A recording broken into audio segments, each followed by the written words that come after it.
അങ്ങനെ തെരഞ്ഞെടുപ്പ് ഫലത്തിന്റെ ഉച്ചയും കഴിഞ്ഞിരിക്കുകയാണ്. സന്തോഷമുണ്ട്. ഇങ്ങനെ ഒരു പുലരി പിറക്കുകയും അതിന്റെ ദിവസത്തിന്റെ പാതിയിലേക്ക് എത്തുകയും ചെയ്യുക എന്ന് പറയുന്നത് ഏറെ സന്തോഷമുള്ള കാര്യം തന്നെ. ഇവിടെ സൈന്യത്തെ ഇറക്കിക്കൊണ്ട് മോദിയെ വിറപ്പിച്ചിരിക്കുകയാണ് യോഗി. അവിടെ തന്നെയാണ് പ്രിയങ്ക ഗാന്ധി ഉള്ളു തുറന്ന് അമേഠിക്കാർക്കും റായി ബറേലിക്കാർക്കും വല്ലാത്തൊരു നന്ദി അറിയിക്കുന്നത്. ഉള്ളു തുറന്നുകൊണ്ട് സന്തോഷം കൊണ്ട് തന്നെയാണ് അത് അറിയിക്കുന്നത്. പരീക്ഷണ കാലഘട്ടം കഴിഞ്ഞു എന്നതിന്റെ ഒരു അടയാളപ്പെടുത്തൽ കൂടി ആ നന്ദി പറച്ചിലുണ്ടായിരുന്നു. ഇതേ സൈന്യം എന്ന് പറയുന്നത് രണ്ട് കൂട്ടരാണ് കേട്ടോ. ഒന്ന് കർഷക സൈന്യം, മറ്റൊന്ന് രാജ്യത്തിന് കാവൽ നിൽക്കുന്ന സൈന്യം.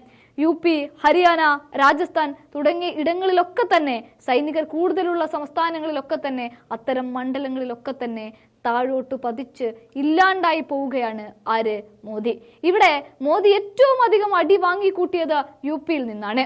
ഒരു പരിധിവരെ യോഗിയെ വെട്ടിമാറ്റിക്കൊണ്ട് അമിത്ഷായ്ക്ക് വഴി ഒരുക്കി കൊടുക്കാൻ നിന്ന മോദിയെ പക്ഷെ അതിനേക്കാൾ ഒരു മുഴ മുമ്പേ എറിഞ്ഞുകൊണ്ട് തന്നെ പരാജയപ്പെടുത്തുകയും തോൽപ്പിക്കുകയും ചെയ്തുകൊണ്ട് വിറപ്പിച്ചിരിക്കുകയാണ് യോഗി.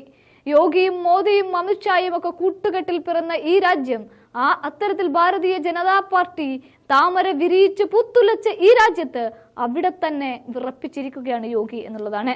വിലക്കയറ്റമായിക്കൊള്ളട്ടെ, തൊഴിലില്ലായ്മയായിക്കൊള്ളട്ടെ, അഗ്നിവീർ പദ്ധതികളായിക്കൊള്ളട്ടെ, വർഗീയതയുടെ വിത്തുകൾ വിതറിയതാവട്ടെ, ഒക്കെ അങ്ങനെ ഇല്ലാണ്ടായി പോയി എന്നാണ് പറയാൻ പറ്റുക. കാരണം വിലക്കയറ്റം അതിരൂക്ഷമായി മാറി. തൊഴിലില്ലായ്മ കൊണ്ട് യുവത്വം തെരുവിലേക്ക് ഇറങ്ങി.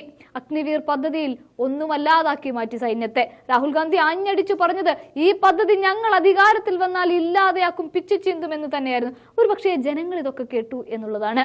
UPയിലെ ദളിത് വോട്ടുകൾ അത്രയും സമാജ്വാദി പാർട്ടിയിലേക്ക് പോയി. ബൻസ്വാരയിൽ കഴിഞ്ഞ വർഷം 3 ലക്ഷത്തോളം ഭൂരിപക്ഷം ഉണ്ടായിരുന്നിടത്ത് നിന്ന് 2 ലക്ഷത്തിൽ താഴെ 2 ലക്ഷത്തോളം പരാജയത്തിലേക്കാണ് വന്നേക്കുന്നത്. ലീഡ് അത്രയും കുറഞ്ഞുകൊണ്ട് പരാജയത്തിലേക്ക് എത്തിയത് മോദി ആർത്തുലച്ച് പ്രചാരണങ്ങൾ കൊഴുപ്പിച്ചിടത്താണ്. അതായത് വളരെ രസകരമായിട്ടും വളരെ ചുരുക്കത്തിലും പറഞ്ഞു കഴിഞ്ഞാൽ ഇന്ത്യൻ ജനത മോദിയെ വിറപ്പിച്ചിരിക്കുന്നു.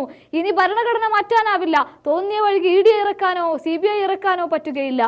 അതുകൊണ്ടൊക്കെയാണ് പ്രിയങ്ക ഗാന്ധി ഉള്ളു തുറന്നുകൊണ്ട് അമേഠിക്കാർക്കും റായി ബറേലിക്കാർക്കും അങ്ങനെ ഇന്ത്യ മുന്നണിയെ ഇത്ര വരെ എത്തിച്ച് എല്ലാവർക്കും മുന്നിലും നന്ദി പറയുന്നത്.